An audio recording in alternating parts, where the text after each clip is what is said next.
मौलाना साहब जो YouTube channel ज़रूर subscribe कंदा। छा साईं जेको आज़ान चवे इकामत भी उहो चवे, अगरि इकामत मोज़िन जी इजाज़त खां बग़ैर ॿियो कोई चवे उहो अमल कीअं आई। जेको बंदो आज़ान चवे त नमाज़ जी तकबीर भी जंहिंखे इकामत चयो वेंदो आहे उहो बि आज़ान ॾियण वारो ई चवे। जेकॾहिं मोज़िन जी इजाज़त खां बग़ैर इकामत चवे थो इहो नामुनासिब अमल आहे। तमामु वॾे उलमा इनखे मकरूह बि चयो आहे त जेको आज़ान जेकॾहिं अगरि तोखे एतिरो ई टेंशन आहे, फ़िक्र आहे न, त सवेर अची करे पहिरियों आज़ान त चओ न, पोइ अची करे इकामत ते बि। हा बाक़ी जेकॾहिं कोई मोज़िन पंहिंजी इजाज़त सां चए थो साईं भले तव्हां तकबीर चओ, मां तव्हांखे इजाज़त ॾियां थो, त कोई कंहिं क़िस्म जो कोई टेंशन न आहे।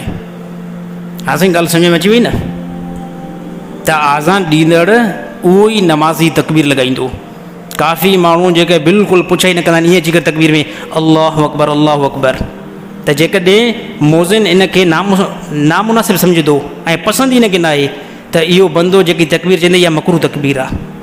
नमाज़ थी वेंदी, हुनजे अंदरि कंहिं क़िस्म जो कोई टेंशन न आहे, नमाज़ थी वेंदी, पर इहो अमल जेको आहे बहितर न आहे।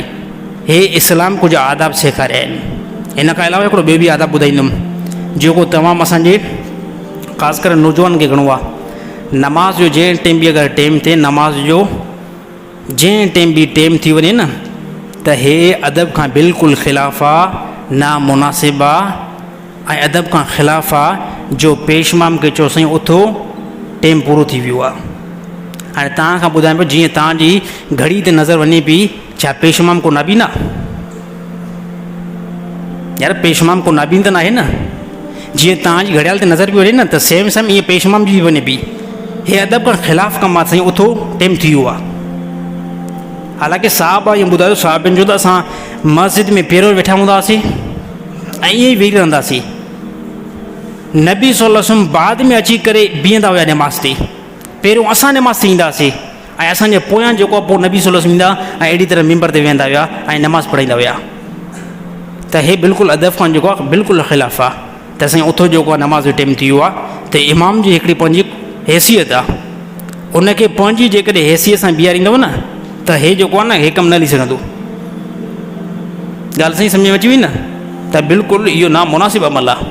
तमामु साथी बिलफर जॾहिं अॻर में चवंदा अचनि था न, त हाणे उहे साथी बिल्कुलु न चवनि, हर जॻह ते जेको आहे न चवनि।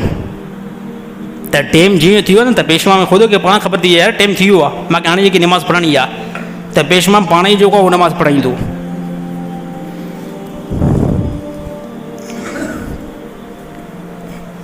साईं बिना वज़ू जे